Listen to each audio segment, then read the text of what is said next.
no se puede prometer a nadie que va a llegar a nada, pero yo creo que con trabajo, con esfuerzo, con ilusión y con destreza, y también con un poco de suerte, pues uno puede conseguir metas o, en cualquier caso, quizás pueda llegar a vivir de la música. Pero sobre todo, yo diría una cosa: lo que no puedes hacer es, como he acabado la carrera y mi máster y soy buenísimo, porque normalmente el músico se ve en el espejo y se ve guapísimo, me siento en el salón y espero que me llamen por teléfono de la Scala de Milán.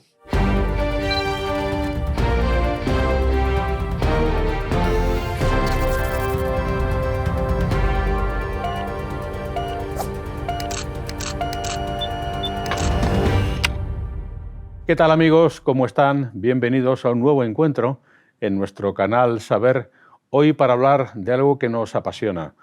No vamos a hablar de música, que también, no vamos a hablar de juventud, que también, no vamos a hablar de orquestas de nuestra Castilla y León, que también, sino que vamos a hablar de la iniciativa emprendedora, de la capacidad de soñar y de materializar los sueños que estuvo un joven de Valladolid, aficionado a la música, con 17 años, que montó una orquesta.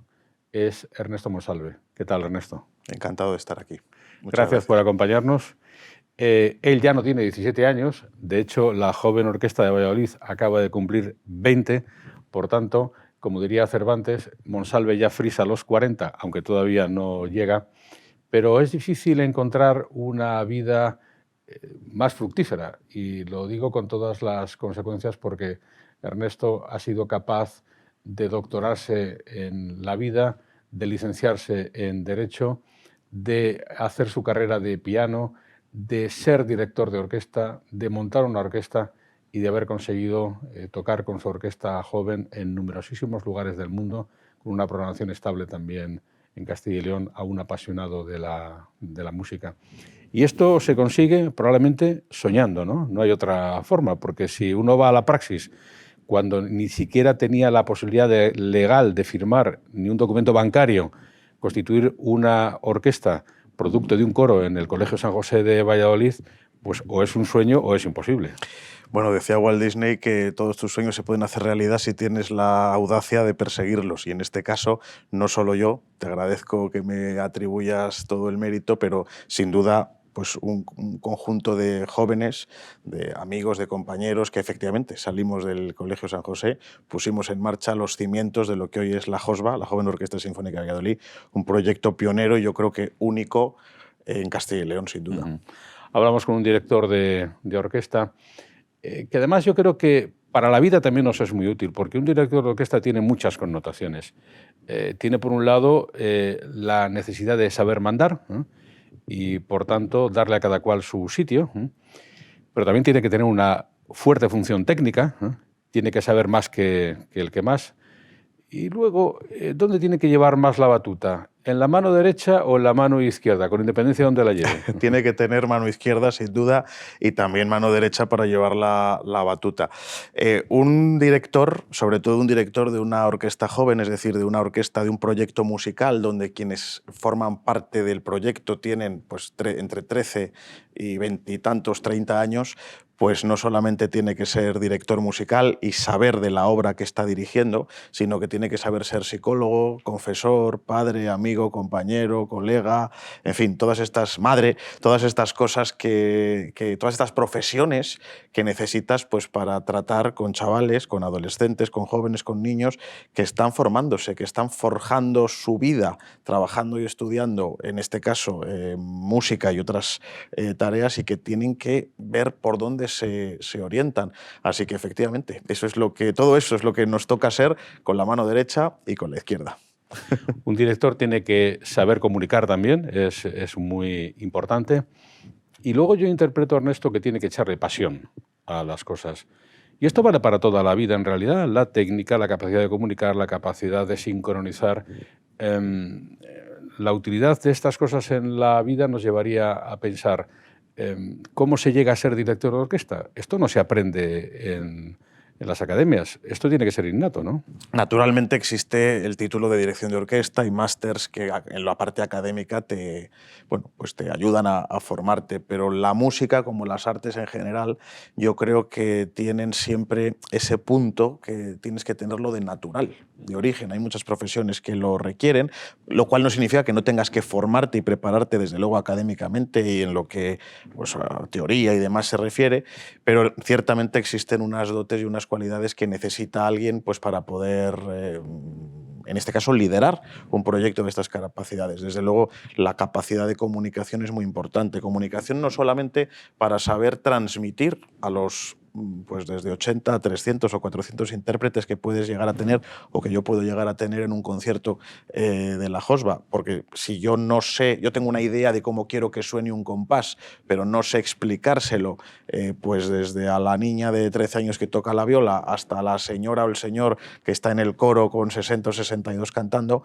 si no sé encontrar las palabras adecuadas para que exista una unidad, para que todos entiendan que todos y cada uno de los miembros de esa formación son tan imprescindibles como los demás, que esto es como un gran reloj donde aunque solo falle una tuerca, el reloj deja de funcionar, que es lo que yo siempre intento comunicar y transmitir, pues si no sabes hacerlo, evidentemente podrás ser un gran genio capaz de componer en la intimidad de tu casa y de escribir notas, pero no sabrás ser líder.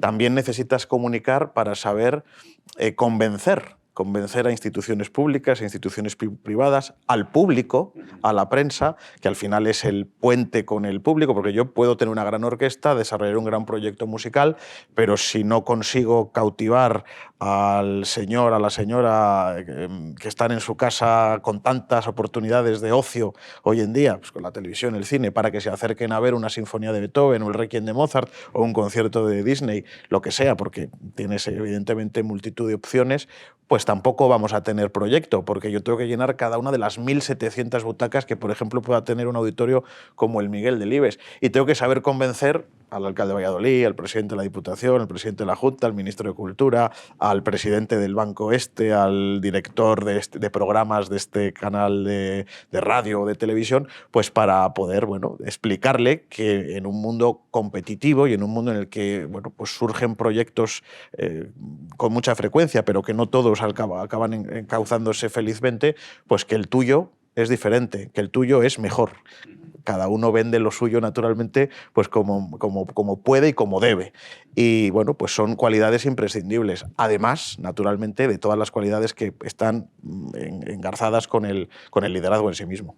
Y por terminar esta aproximación a la figura del director y su transposición a la sociedad, al hombre corriente, creo que usted es pianista. El piano, hombre, es un instrumento tan importante que si no sale solo en compañía de la orquesta no suele salir. A veces sí es verdad que participa del conjunto como un gregario más, pero el piano va aparte.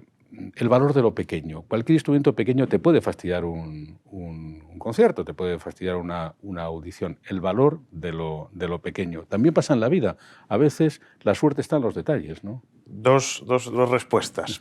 Respecto al piano, el piano se inventa en 1714, Bartolomeo Cristofori, y va desapareciendo realmente lo que es el teclado de la orquesta, porque en el siglo XVIII y un poquitín ya no realmente en el XIX, pero sobre todo en el siglo XVIII, el director, la figura del director con batuta no existía. Las formaciones musicales eran más pequeñas y normalmente el compositor se sentaba al clave, al clavicema, al clavicordio, que se ponía en el medio para tocar mientras daba indicaciones con la mano izquierda o con la mano derecha en un momento o en otro a sus compañeros músicos de la orquesta o de la formación que tocaba ante el rey o el noble o el que fuera. A medida que la orquesta va creciendo y el clavicordio se queda demasiado pequeño en lo que al sonido se refiere, yendo al tema de lo de la pequeñez, efectivamente va desapareciendo porque deja su timbre de tener la utilidad que había tenido en el siglo XVIII, pero se recupera a partir del siglo XIX ya como piano pues en grandes obras sinfónicas y en grandes propuestas, pues como puedan ser ballets de Tchaikovsky, donde la celesta o el piano tiene un protagonismo importante, y por supuesto en el siglo XX pues para música de cine o para música de musicales y demás, siempre teniendo en cuenta que existen conciertos para piano y orquesta. Pero yendo a lo pequeño, efectivamente, yo siempre explico una cosa. Nadie del público va a decir qué mal sonaba el violín número 3 por la derecha. Siempre van a decir qué mal ha sonado la orquesta o qué bien ha sonado la orquesta. Tu responsabilidad individual como músico, como miembro de la JOSB o de cualquier otra formación, es el estar a la altura de todos los demás, porque una cadena es tan fuerte como fuerte sea su eslabón más débil. En el momento en el que cualquiera de las figuras o de los intérpretes que conforman una orquesta falla, porque ese día está triste, porque le ha dejado el novio o la novia, porque ese día le han dado una mala noticia, porque ha suspendido matemáticas, porque no se lo ha ensayado bien, porque ha preferido salir de fiesta y no ha venido. Pues yo les digo, es que lo que tú haces mal o lo que a ti te afecta, afecta a los demás. Aquí no eres uno, formas parte de un colectivo, de un todo. Y esos pequeños detalles, el convencerte de que tú eres tan importante como los demás y los demás dependen de ti tanto como tú de ellos, a mí me parece primordial. Aplicable a la vida, Sin la duda. figura del director Sin duda. de orquesta. Ernesto además es el director del área musical de la Universidad Internacional de La Rioja, de la UNIR, la más importante universidad por internet de España. Y de Latinoamérica. Y de Latinoamérica. Y Ernesto cuenta dos cosas. Una de ellas, que fue vital, la existencia de un coro en el Colegio San José, producto del cual luego tuvieron la iniciativa un grupo de locos de montar la Joven Orquesta de Valladolid. Y dos, el papel como prescriptor de un medio de comunicación como era Radio Clásica y Fernando Argenta, bueno, Radio Nacional en realidad, Fernando Argenta, hijo de Adolfo Argenta, uno de los precursores de la popularización de la música clásica en España, y de hecho, en cierta oportunidad, lo sacó sin quererlo a dirigir un concierto al propio Ernesto de pequeñito. ¿Qué le pasa a la enseñanza musical en España? ¿Por qué cuesta tanto trabajo conseguir, o igual no cuesta tanto trabajo, yo simplemente lo pregunto, que la música clásica, lo que se llama la música culta, tenga un mejor papel en la docencia y en general en la propia sociedad? Cuando me hacen esta pregunta, yo siempre intento empezar respondiendo en positivo, recordando que España, en otras artes, como pueda ser la literatura o la pintura, pues desde Cervantes, Quevedo, Lope de Vega, hasta Picasso, Goya o Velázquez, o Dalí, pues somos verdaderamente punteros. La envidia y en fin, pues es indiscutible, ¿no? Pero en la música, quizás por razones de nuestro clima, o en cualquier caso de nuestra historia, no es que no hayamos tenido compositores notables. A mí siempre me gusta citar a artistas, por supuesto, del siglo XX como Falla o Granados, pero también a músicos como Tomás Bretón o en otras vertientes, pues Scarlatti y Boccherini, que aunque no eran de sangre española, por así decir, desarrollaron y produjeron su arte en España. Pero la música quizás ha tenido más peso en otros territorios centroeuropeos donde acaso por el clima, como decía antes, hacía más frío y te apetecía más estar en espectáculos cerrados de manera más cotidiana, mientras que aquí a lo mejor la música formaba parte pues, del corrillo donde tú tocabas la guitarra, donde de alguna manera pues, se veía como más ligero, con menos peso. Y la historia pesa. De hecho, en las Reales Academias Españolas, la música no ha sido tenida como un arte hasta hace poco más de 100 años. A principios del siglo XX se tenía la escultura, se tenía la pintura, pero la música se veía pues, como una cosa con menos peso. Claro, esto pesa, valga la redundancia, y el hecho de no haber tenido un Ministerio de Cultura hasta la reinstauración de la democracia en el primer gobierno de Adolfo Suárez a finales de los años 70, pues es otra prueba de cómo la música pues, ha tenido quizás menos consideración. La creación de grandes orquestas, de grandes auditorios, la reorganización de los conservatorios, etcétera, se ha ido produciendo hace muy poco, a partir de los 80 y 90 en nuestro país. Claro, es un tiempo muy pequeño como para haberle ofrecido a la música toda la estructura en lo que al concepto que puedan tener los padres se refiere, porque la educación es muy importante en el colegio y es muy importante en Radio Nacional, ahora lo citaré, pero es quizá más importante en casa. Si tu padre escucha, que me da igual una sinfonía de Beethoven, que jazz, que a Louis Armstrong, que a los Beatles, me da lo mismo. Pero si tu padre escucha música, tu hijo, tu hija va a considerar que la música es importante. Si la música es una cosa pues, que no forma parte de tu vida, como pasa con la lectura, pues tus hijos no van a leer o no van a escuchar música. Si con 13, 14 años no has llevado a tu hijo a un teatro a ver un concierto, a un auditorio, a ver una ópera, a ver una zarzuela o a ver una obra de teatro o cualquier cosa cultural, pues claro, empieza la adolescencia donde pasan a estar por detrás de la luna respecto a la conexión con los padres, y ya cuando se convierten en adultos que entran otra vez un poco en razón, con 24 o 25 años, pues a lo mejor ya inician una vida que, como ya están lejos, pues es infrecuente que alguien que nunca ha estado con 25 o 30 años en un auditorio de repente diga con 30, pues voy a ir a ver una sinfonía de Brahms. ¿Qué ocurre? Pero es infrecuente. Por eso es tan importante, primero, que los padres tomen conciencia de la importancia que también tiene la música. Por las razones que he explicado ya en lo que se puede aprender en una joven orquesta, pero también porque lo que tú aprendes con la música pues incluye valores imprescindibles, y no es extraño ni casual el recordar que normalmente aquellos chavales que además como actividad extraescolar estudian música suelen ser los primeros de sus promociones en la vida académica ordinaria, lo cual por algo tendrá el agua cuando la bendicen, ¿no?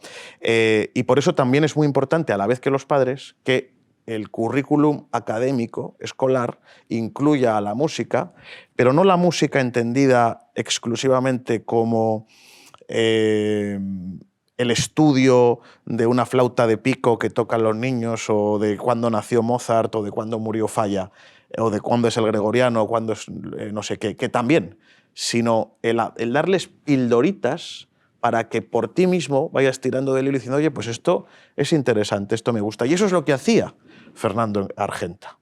Fernando Argenta, con su programa Clásicos Populares y posteriormente el Conciertazo en la 2 de Televisión Española, lo que conseguía era esto.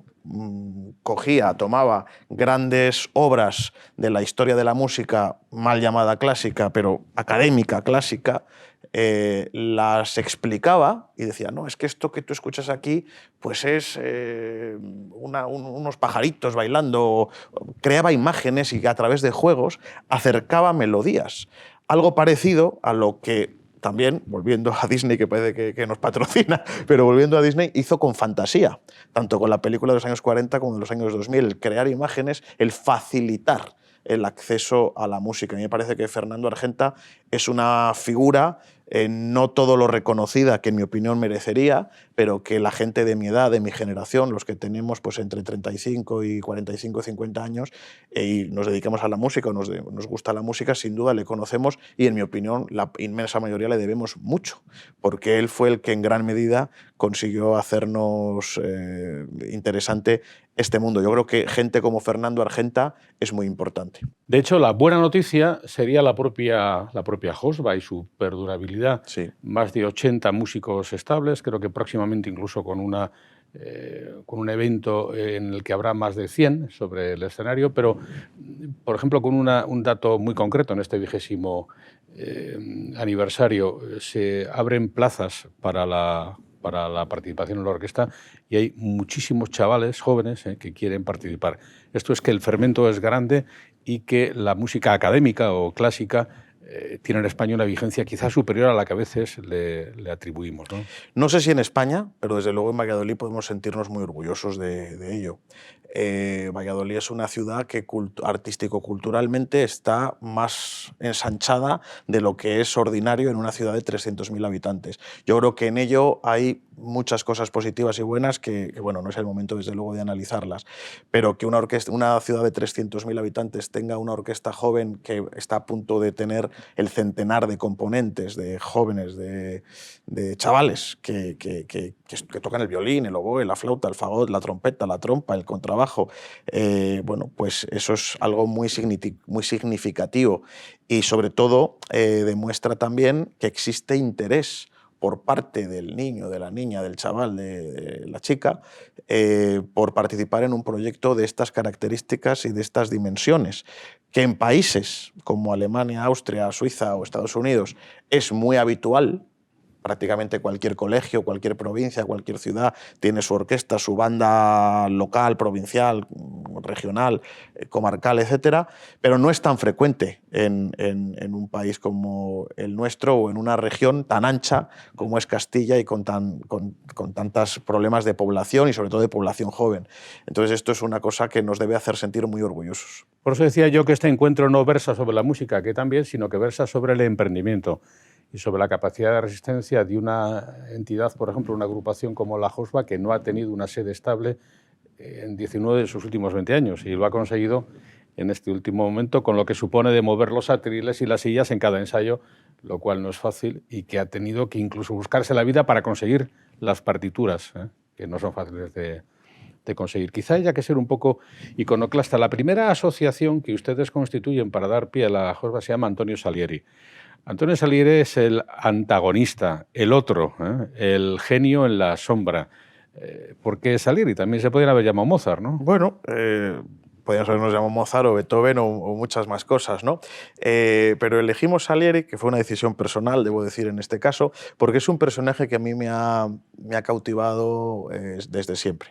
Usted sabe que en el colegio, en fin, pues cuando se estrenó Amadeus, que fue a principios de los 80, pues fue una película que fue una gran revolución, fue una de las más oscarizadas de la historia, la quinta más oscarizada de la historia en aquel momento, lo cual fue un mérito y un logro tremendo teniendo en cuenta el bajísimo presupuesto que tuvo Milos Forman y teniendo en cuenta que era una película sobre unos compositores del siglo XVIII, o sea, es una cosa verdaderamente notable y se inició una Mozart-manía y a la vez una Salieri-manía en paralelo, que también fue muy importante. Y yo no fui ajeno, como un niño de 12 años o de 11 años que nos ponían en la clase de primaria la película. Bueno, vamos a ver esta película, que es relativamente reciente, a ver si os gusta y tal. Y la veía, entonces yo me hacía una autorreflexión. Yo decía, bueno, que Mozart es un genio, que Mozart es un gran compositor, pues es más o menos conocido y desde luego se estudiaba. Pero Salieri a mí me parecía apasionante, porque yo pensaba, si este tío consiguió, siendo una persona tan mediocre y tan inútil como le pintan en la película, engañar a todo el mundo, porque uno ve a Amadeus y parece que el bueno es Salieri. O sea, los demás ven a Salieri como bueno, no a Mozart. ¿Qué haría para conseguir esto? Y si a su vez consiguió matar al mayor genio de la música y salir indemne del asunto, pues es que o sea, me generaba fascinación. Yo quería escuchar y conocer su música, cosa que era muy difícil, porque no existían prácticamente grabaciones, era un compositor poco interpretado, pero bueno, el que busca, encuentra. Y buscando, pues yo empecé a encontrar partituras o grabaciones en Italia, en Austria, muy pequeñas, pildoritas suyas. Y me empecé a dar cuenta que no era ni mucho menos el compositor que pintan en Amadeus. Fue un compositor que no solamente hizo grandes obras musicales, que tienen también su importancia, sino que dejó su impronta en la Viena del siglo XVIII y de principios del siglo XIX, que es tanto como decir en la Viena madre de todo lo que ha venido después, en lo que a la música se refiere, ¿no? Porque Salieri es el fundador del Conservatorio de Viena, Salieri es el que revigoriza, en un momento que estaba languideciendo, el coro de niños, el famoso coro de los niños de Viena. Salieri, gracias a sus proyectos sociales para el coro de niños, encuentra a un chaval de 8 años que no tiene dinero su familia para que pueda estudiar música, llamado Franz Schubert, y gracias a Salieri, pues Franz Schubert se convierte en compositor. Salieri tiene como alumnos a un chaval de Bonn sin muchos recursos, hijo de un padre alcohólico, llamado Ludwig van Beethoven. Salieri tiene, cuando se muere un gran compositor vienés, pues su hijo se queda prácticamente en la indigencia y decide darle música. Este hijo se llamaba Karl Mozart, era hijo de Wolfgang Amadeus y nieto de Leopold Mozart, pero Salieri tiene también como alumnos a Liszt, a Meyerbeer, a Czerny, a Hummel, es decir, a los grandes pilares que construyen la Viena que convertirá a Austria y a Centroeuropa en el prototipo a seguir de la música.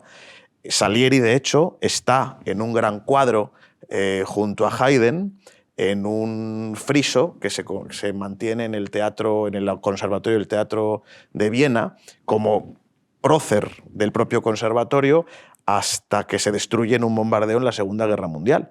Y Salieri es también el fundador o cofundador de la Sociedad de Amigos de la Música, que constituye después la Orquesta Filarmónica de Viena y la Musikverein, que a todos nos suena porque es el edificio de la Sociedad de Amigos de la Música, donde se hace cada año el concierto de Año Nuevo. Todas estas cuestiones, todos estos trabajos que Salieri desarrolló en paralelo a su actividad como compositor, a mí me parecieron notables. Y empecé, bueno, pues a investigar y a descubrir de dónde viene la leyenda negra que ha mantenido vivo a Salieri como asesino sin haberlo sido, porque todo lo de Amadeus ya le adelanto a usted y a quienes nos están viendo, aunque es notable y conocido, notorio y conocido, que es totalmente falso, que eso es una cuestión romántica que viene de Alexander Pushkin y demás, pero bueno. Entonces, bueno, a mí la figura de Salieri como académico, como buscador y promotor de jóvenes talentos, especialmente cuando tienen dificultades por sí mismos y sus familias para poder convertirse en compositores, y como, bueno, ideador o introductor de ideas musicales, como pueda ser la introducción del clarinete como instrumento individual de otros instrumentos, o los timbales como solistas, que Beethoven utiliza, sin duda por influjo de su maestro y mentor, pues me pareció muy importante. Así que crear una asociación con el nombre de Antonio Salieri, no por asesino, no por leyenda negra de la historia de la música, sino por constructor, forjador, en fin, todo esto, pues a mí me parecía muy apropiado y muy adecuado, y por eso elegimos su nombre. Bueno, escucha uno a hablar, Ernesto, sobre Salieri y se enamora de Salieri, que sería otra de las condiciones inherentes a nuestro personaje, la capacidad de recrear historias, hacer compilaciones y ponerles una etiqueta, también para darles una dimensión práctica o usual o de ocio, de tiempo libre, como el caso de una orquesta, que no quiero yo dejar que se me pase, aunque me sale fuera de contexto esta pregunta, pero por dejar de hablar de Salieri y de Mozart. Mozart en sus cartas siempre pone de manifiesto cómo su padre no lo maltrataba, pero sí es verdad que le exigía mucho más de lo que un niño podía dar en sus viajes, en la exigencia de quien era manager, de quien se sabía con muchísimo talento, visto en Inglaterra, visto en Francia, y acaba harto del padre. Usted gestiona a jóvenes. Ese padre que nos está viendo, que sabe que su hijo tiene que estudiar violonchelo, que tiene que estudiar piano, que tiene que estudiar flauta, y el chaval no quiere, ¿qué se hace? Como hemos sacado a Leopold Mozart, vamos a intentar... El padre cruel. Sí. Esto es muy importante lo que usted ha dicho, porque tampoco es infrecuente hoy en día. Por eso digo. Tan grave como lo que ocurría en el siglo XVIII con Leopold Mozart, yo no lo he visto. No digo que no ocurra, yo no lo he visto, pero es verdad que hay tendencia a veces, yo no soy padre, pero soy tío y puedo imaginarlo, que uno quiere realizarse a través del hijo o la hija en aquello donde a lo mejor no ha triunfado como uno podía haber esperado. Ello cuando no pretende uno sacar pingües beneficios de haber tenido un hijo notable, como seguramente hizo Leopold Mozart. Pero claro, hoy estudiamos a Mozart, que es un personaje universal. Yo creo que cuando uno piensa en compositor, piensa en Mozart, aquí y en la China popular. Pero cuando me preguntan esto, digo, ¿tú crees que Mozart hubiera querido ser lo que fue a costa de una infancia perdida? Mozart, cuando le presentan en París, en Versalles, a Luis XV y a su amante, se abraza, es que casi me emociono, y fíjate que se abraza al amante del rey, que dice, pero este niño, quítenmelo de encima, llamándola mamá, a la que no veía hacía un año, porque en esa época las giras no duraban, no te ibas en vuelo y volvías a Salzburgo, ¿no? Cuando Mozart inaugura el Palacio de Buckingham como nueva residencia del rey, pues tiene 6 años.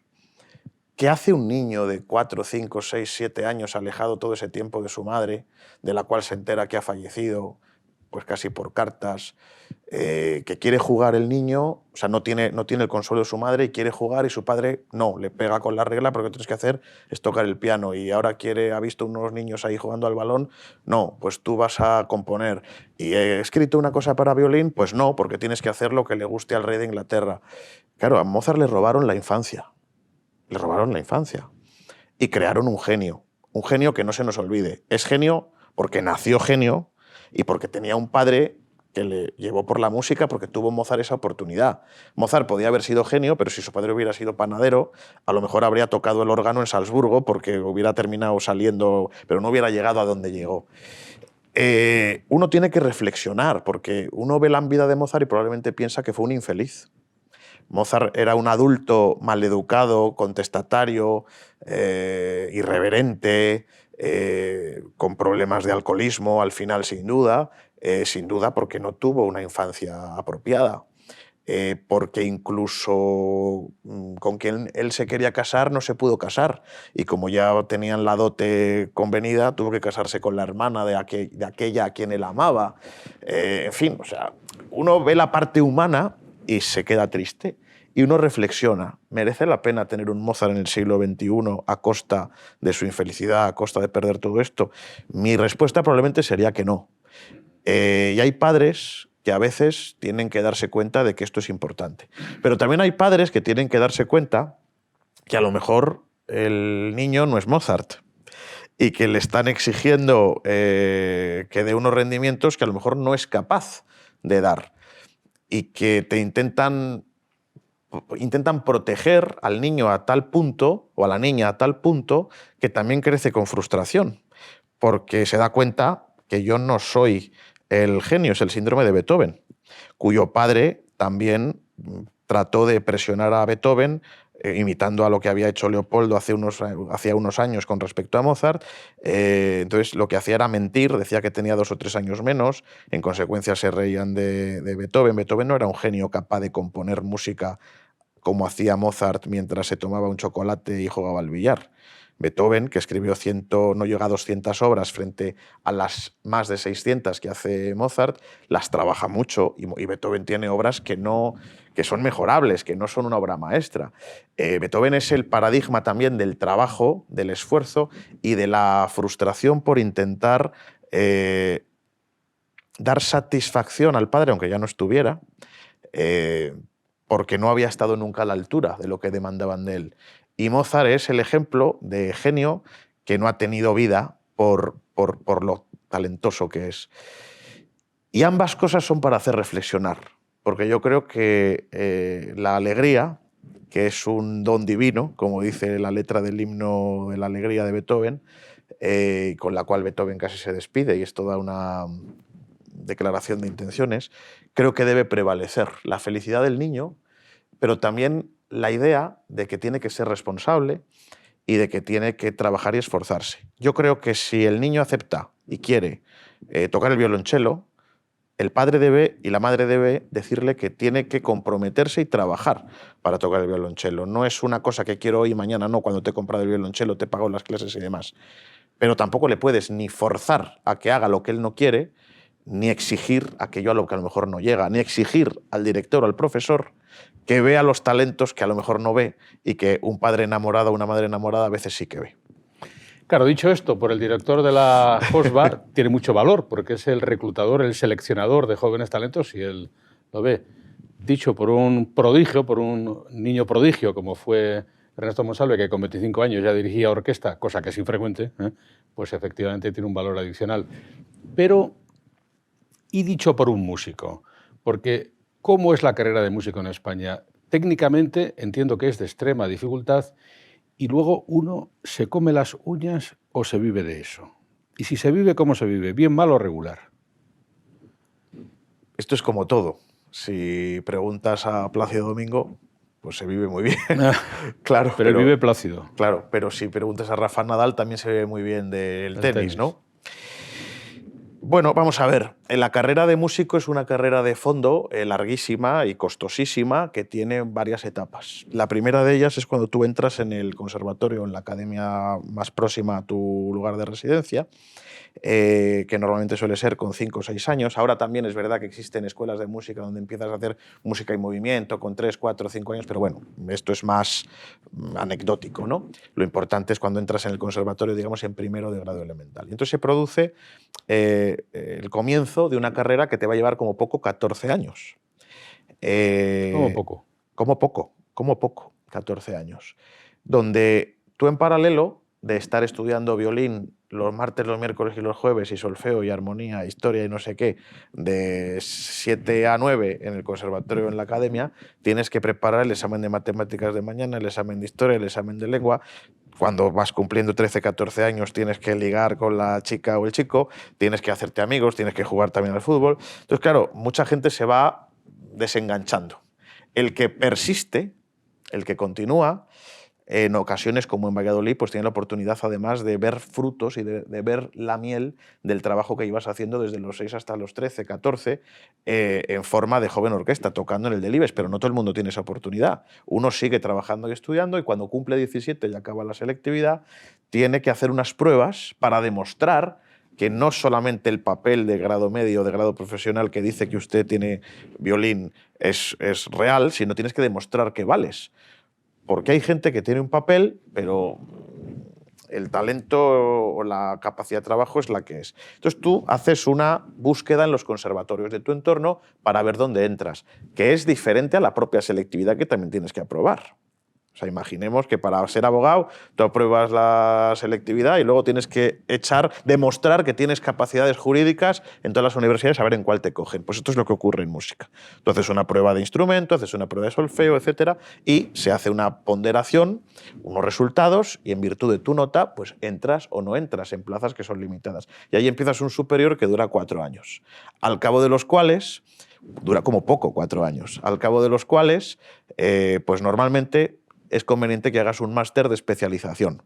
Y además es conveniente que lo hagas preferiblemente fuera de España, no porque España sea mala, que tiene grandes docentes, sino porque es bueno en el mundo de la música, que es un mundo universal, que también conozcas otros espacios. Es frecuente que los músicos se vayan a hacer a estudiar ese máster pues a Ámsterdam o a Austria, virtud cada uno de las posibilidades que cada uno evidentemente tenga. Y cuando acabas toda esta carrera, que te sueles encontrar con 24 o 25 años, pues entonces dices, ¿y ahora qué hago? Porque tus salidas son o gran concertista internacional, o solista, vamos, profesor, instrumentista de una orquesta sinfónica profesional, o profesor.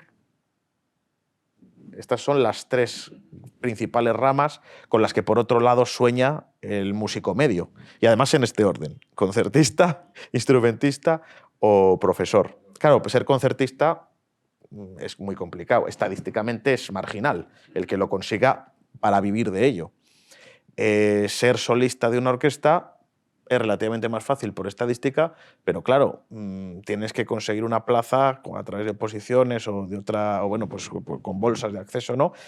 Que tampoco es tan fácil ni tan sencillo. Y en la tercera vía, que es la del profesor, pues hombre, tienes tus huecos, tienes tus espacios, en los conservatorios, en las academias, etcétera, pero claro, no lo tienes solucionado, o sea, tienes que conseguirlo también. También tienes la vía de ser profesor en secundaria, pero como la música cada vez se reduce más y además las oposiciones pues salen con bastante poca frecuencia, pues es una vía, no digo que muerta, pero de lento transitar.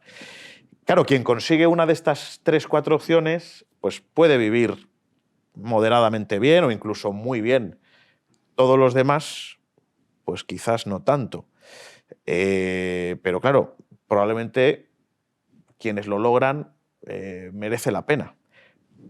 Pero claro, esto es lo que te puedo responder. No se puede prometer a nadie que va a llegar a nada, pero yo creo que con trabajo, con esfuerzo, con ilusión y con destreza y también con un poco de suerte, pues uno puede conseguir metas o en cualquier caso quizás pueda llegar a vivir de la música. Pero sobre todo, yo diría una cosa.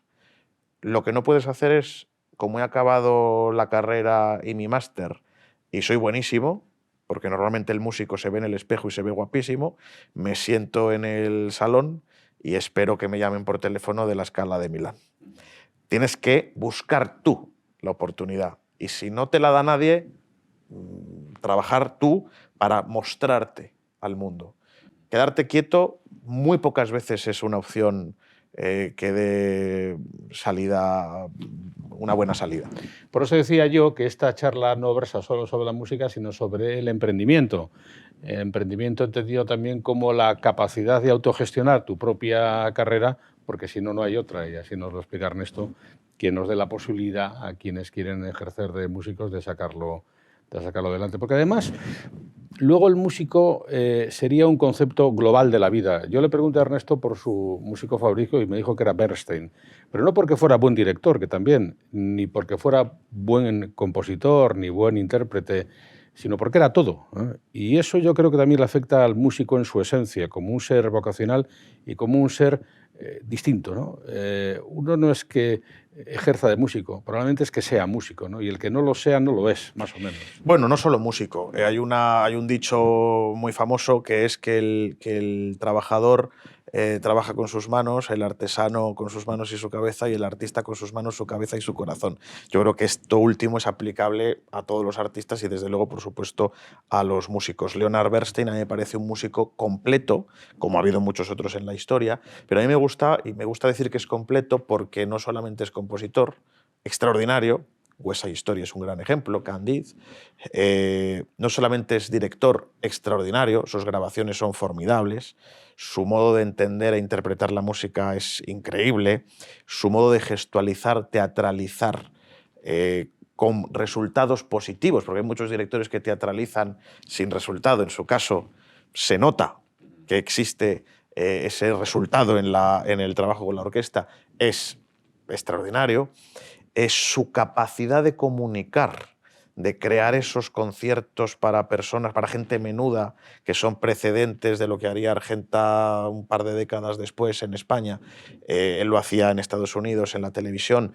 Yo creo que pues es que le hace padre también de muchísimas vocaciones musicales en Estados Unidos, siendo además el primer director de orquesta estadounidense importante. Entonces, bueno, a mí me parece que en este sentido es completo. ¿Es el mejor compositor? Quizás no. ¿Es el mejor director de orquesta? Quizás no. ¿Es el mejor comunicador? Pues quizás no. ¿Es el mejor pianista? Pues quizás no. Pero ¿qué otro es absolutamente extraordinario en el círculo completo? Eso es lo que para mí me hace admirarle y bueno, pues tenerle un poco como guía en ese sentido. Estamos a punto de terminar en el 20º aniversario de la joven orquesta de Valladolid, con pocos precedentes. Creo que solamente en Málaga hay una que podría asemejarse y probablemente no tan temprana en cuanto a su formación. Sí, anterior a la Josba, sí. Pero digo, no tan jóvenes sus promotores. Eso no. Sus cooperativistas, porque en el fondo la Josba es una cooperativa. Si en estos 20 años ha pasado todo lo que ha pasado, ¿qué ilusión tendría Monsalve como mentor de la orquesta para los próximos 20? ¿Cuál sería el panorama que trazáramos cuando dentro de 20 años repitamos esta entrevista? Tiene gracia que me digas lo de las cooperativas, porque últimamente estoy con distintas sociedades cooperativas en Latinoamérica dando conferencias para hacer una comparación entre lo que es una orquesta y lo que son las entidades y las empresas. Sí, yo también soy un precursor. Sí, lo sé. Sin duda ninguna. Pues mira, ¿qué me gustaría? Me gustaría que la orquesta siguiera creciendo, que siguiera existiendo.